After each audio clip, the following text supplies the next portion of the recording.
रहीम। हम डिस्कस कर रहे हैं सेकेंड ईयर एफएससी का मैथ। प्रीवियस लेक्चर से हम डिस्कस कर रहे हैं वेक्टर्स। आज हम डिस्कस करेंगे क्रॉस प्रोडक्ट या वेक्टर प्रोडक्ट। देखते हैं कि इसमें आप इसकी चंद प्रॉपर्टीज़ हमारे पास है कि इसको क्रॉस प्रोडक्ट को कहते हैं और इसको वेक्टर प्रोडक्ट को कहते हैं। देखिए हमारे पास u and v are two non zero vectors. हमारे पास u एंड v तो नॉन ज़ीरो वेक्टर्स हैं। अब आप देखें इसको क्रॉस प्रोडक्ट क्यों बोलते हैं और इसको वेक्टर प्रोडक्ट क्यों बोलते हैं। देखें दो वेक्टर के दरमियान जो हम साइन यूज़ करते हैं वो हम यूज़ करते हैं क्रॉस का, इसलिए इसको बोलते हैं क्रॉस प्रोडक्ट। और दूसरा इसको वेक्टर प्रोडक्ट क्यों कहते हैं, क्योंकि ये जो क्रॉस प्रोडक्ट है ये दो वेक्टर के दरमियान अप्लाई होती है और आंसर एक वेक्टर आता है, इसलिए इसको वेक्टर प्रोडक्ट बोलते हैं। अगर आप देखें तो हमारे पास जो क्रॉस प्रोडक्ट है u क्रॉस v वो बराबर है u की मैग्नीट्यूड इंटू v की magnitude sine of theta into n unit vector. अगर आप देखें तो ये हमारे पास वेक्टर u है और ये वेक्टर u है।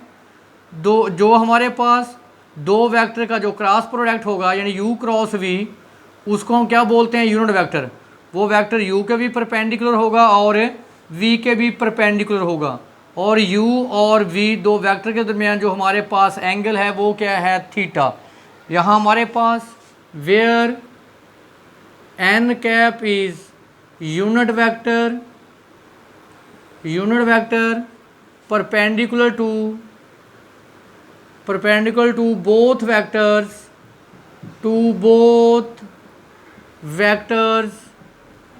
u and v। जो हमारे पास थीटा है वो लाइज करेगा बिटवीन u एंड v। जो v की डोमेन है या जो अपना थीटा की वेरिएशन है, थीटा लाइज करेगा बिटवीन 0 एंड पाई। तो अगर हमने यहाँ से फाइंड करना हो यूनिट वेक्टर तो देखें ये इधर अगर हमारे पास या हमने साइन थीटा की वैल्यू फाइंड करनी हो तो देखें हमारे पास है u cross v is equal to u की मैग्नीट्यूड इनटू v की magnitude sine of theta into n unit vector.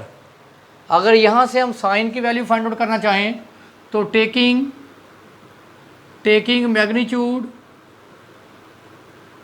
Magnitude on both sides, magnitude आप लें यह आएगी u क्रॉस v की magnitude is equal to u की magnitude into v की magnitude sine of theta into n unit vector की magnitude. आपने पढ़ा था कि यूनिट वेक्टर की मैग्नीट्यूड क्या होती है, 1। यूनिट वेक्टर की मैग्नीट्यूड क्या होती है, 1। जैसे हमारे पास n कैप क्या है यूनिट वेक्टर, इसकी मैग्नीट्यूड क्या आ जाएगी, 1। तो हमारे पास u क्रॉस v की magnitude is equal to u की मैग्नीट्यूड इनटू v की मैग्नीट्यूड साइन ऑफ थीटा। तो देखें n यूनिट वेक्टर की मैग्नीट्यूड क्या आ गई, 1। तो मैंने साइन की वैल्यू फंड इसको डिवाइड कर दें, u क्रॉस v की मैग्नीट्यूड ओवर u की मैग्नीट्यूड इनटू v की magnitude is equal to sine theta.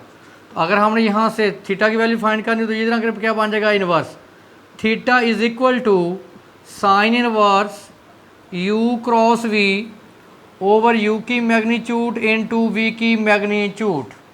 Second हमारे पास है, अगर आप यूनिट वेक्टर फाइंड करना चाहें यूनिट वेक्टर, तो यूनिट वेक्टर कैसे फाइंड करेंगे। हमारे पास n कैप हम डिनोट करते हैं यूनिट वेक्टर को, तो ये आएगा u cross v over magnitude of u cross v।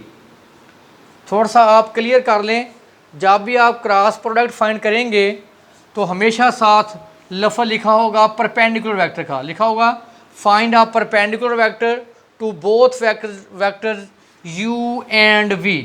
तो इसका मतलब जब आप यूनिट वेक्टर फाइंड करेंगे u cross v over magnitude of u cross v।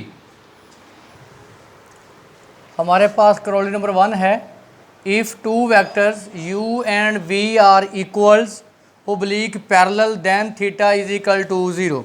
देखें अगर आपके पास दो vector u and v equals हैं, इक्वल का मतलब है कि उनकी डायरेक्शन भी सेम हो और उनकी मैग्नीट्यूड भी सेम हो। ये वेक्टर हमारे पास u है और ये वेक्टर हमारे पास v है। अगर ये दोनों वेक्टर इक्वल्स हैं तो इनके दरमियान जो थीटा होगा वो क्या होगा, 0। देखें आपने पढ़ा हुआ था कि इक्वल वेक्टर्स हमेशा क्या होते हैं, पैरेलल वेक्टर्स।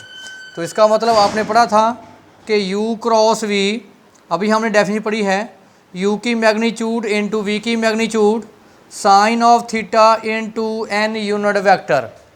अगर हम इक्वल की कंडीशन यूज़ करें तो इसका मतलब u cross u is equal to u की मैग्नीट्यूड इंटू u की मैग्नीट्यूड साइन ऑफ थीटा। अब आप देखें थीटा की जगह पे हम क्या यूज़ करेंगे, 0 इंटू n यूनिट वेक्टर। आप लोगों ने पढ़ा हुआ है कि साइन 0 की वैल्यू क्या होती है, 0। तो u cross v is equal to u magnitude का स्केयर, देखें तो अब दोनों मल्टीप्लाई होंगे तो क्या हो जाएगा, square sine 0 0 into n unit vector. इसका मतलब u cross v is equal to 0। इसी तरह आपने पढ़ा था x एक्सेस, y एक्सेस और z एक्सिस कोऑर्डिनेट में आपने, ये हमारे पास x एक्सिस है, y axis, z axis, x के along i unit vector, y के अलॉन्ग j यूनिट वेक्टर और z के अलॉन्ग k यूनिट वेक्टर। अगर आपके पास ये वेक्टर्स इक्वल हों, यानी फॉर एग्जांपल इसी डेफिनेशन को हम यूज़ करेंगे, i cross i is equal to 0 j। देखें अगर सेम वेक्टर है तो क्रॉस प्रोडक्ट 0। देखें same vector i cross i is equal to 0, j cross j is equal to 0, k cross k is equal to 0। ये आप जो fundamental results हैं ये आप याद करेंगे। आगे हमारे पास क्रॉस नंबर 2 है, if u and v are perpendicular vectors then theta is equal to 90। देखें अगर दो वेक्टर परपेंडिकुलर हों, ये वेक्टर हमारे पास u है और ये वेक्टर हमारे पास v है, तो देखें दोनों एक दूसरे पे परपेंडिकुलर हैं, तो जो इनके दरमियान एंगल थीटा होगा वो क्या होगा, 90 डिग्री। क्या डेफिनेशन थी कि u cross v is equal to u की मैग्नीट्यूड इंटू v की magnitude sine of theta into n unit vector. अब देखिए हमारे पास u परपेंडिकुलर टू v है।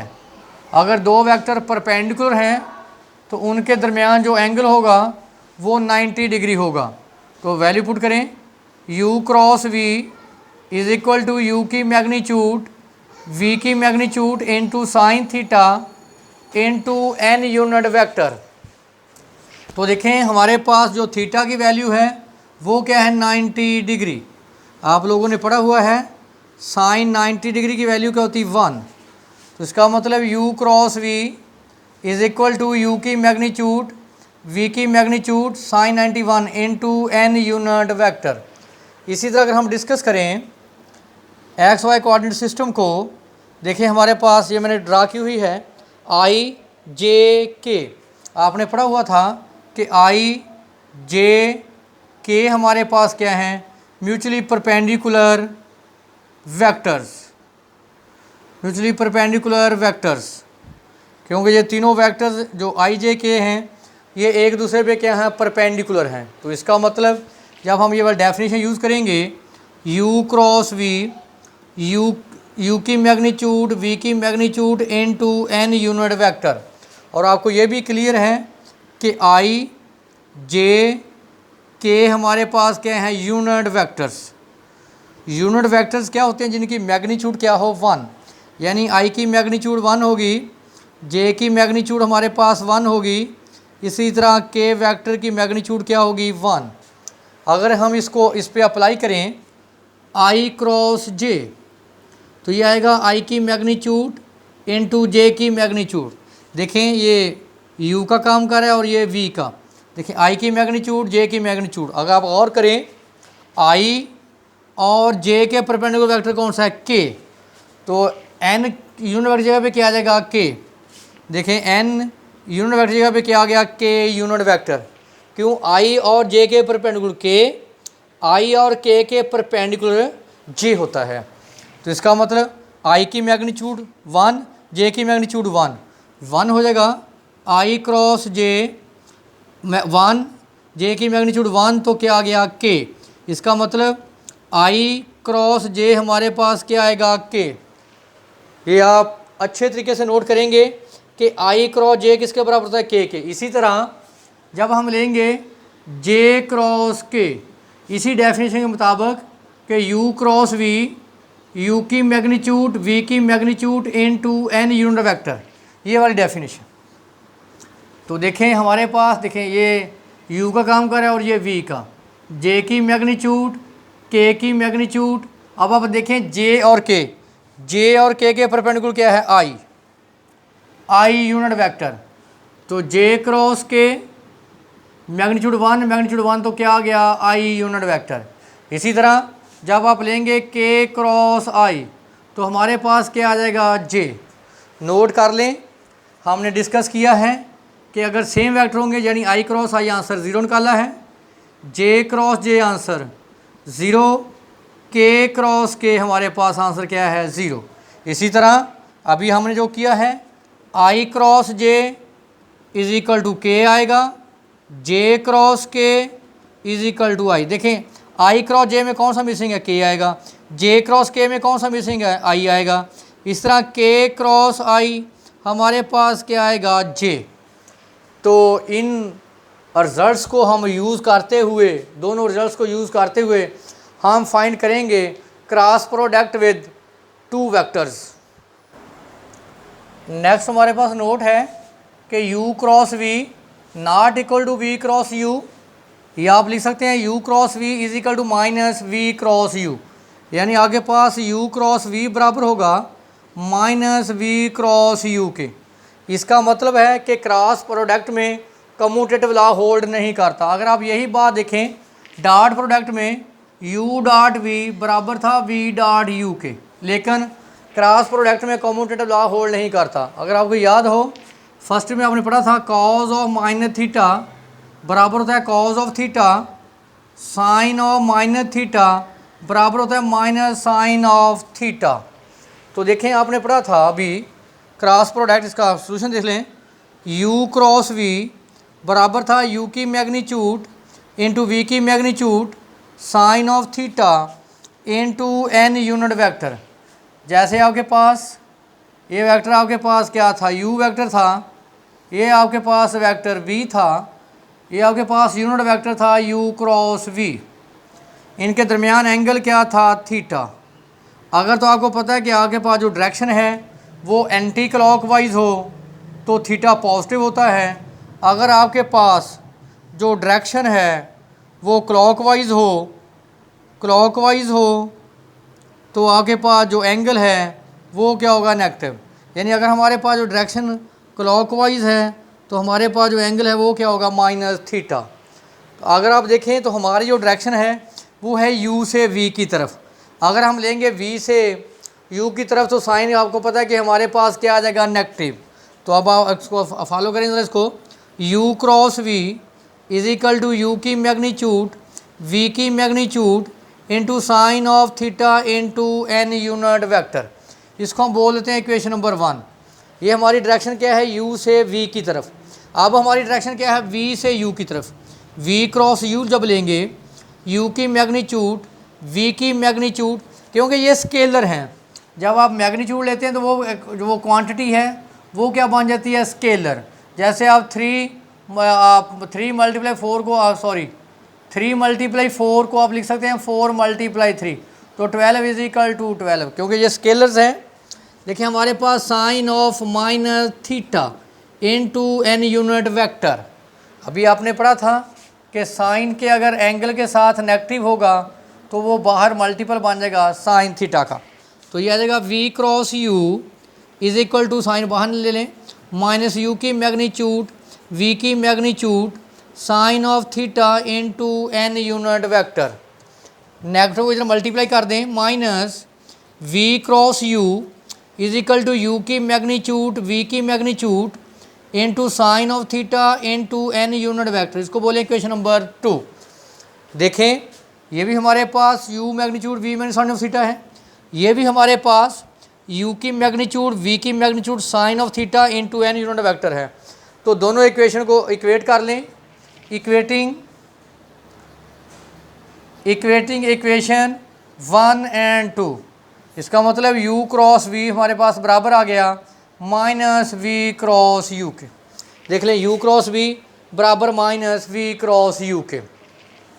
इसी तरह मैंने बताया था कि आई क्रॉस जे के होगा, जे क्रॉस के क्या आएगा, आई आएगा, और के क्रॉस हमारे पास आई क्या आएगा, जे।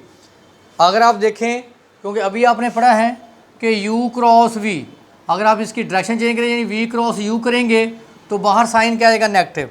देखें जब आप इसकी डायरेक्शन चेंज करेंगे यानी आप j क्रॉस i लेंगे, j क्रॉस i तो क्या आएगा, माइनस k। इसी तरह जब k क्रॉस j लेंगे तो माइनस i। इसी तरह जब आप i क्रॉस k लेंगे तो माइनस j। यहाँ जो सबसे अहम पॉइंट उसको आपने फॉलो करना है, देखें आई के बाद आएगा जे के बाद आएगा के। अगर तो इसी सीक्वेंस में रहें, देखें आई क्रॉस जे तो देखिए आंसर पॉजिटिव के, जे क्रॉस के आंसर पॉजिटिव के बाद क्या आएगा, आई, तो हमारे पास क्या आएगा, जे। अब आप देखें जे क्रॉस आई, देखें जे के आगे क्या आना चाहिए था, आई, लेकिन ये क्या आया, जे, तो आंसर क्या आएगा, नेगेटिव। अगर आपको बताया जाए क्लॉकवाइज और परमोटेशन की फॉर्म में यानी सर्कुलर की फॉर्म में, ये हमारे पास सर्कुलर फॉर्म है, ये हमारे पास आई है, इसको मैंने जे बोला है और इसको हमने के।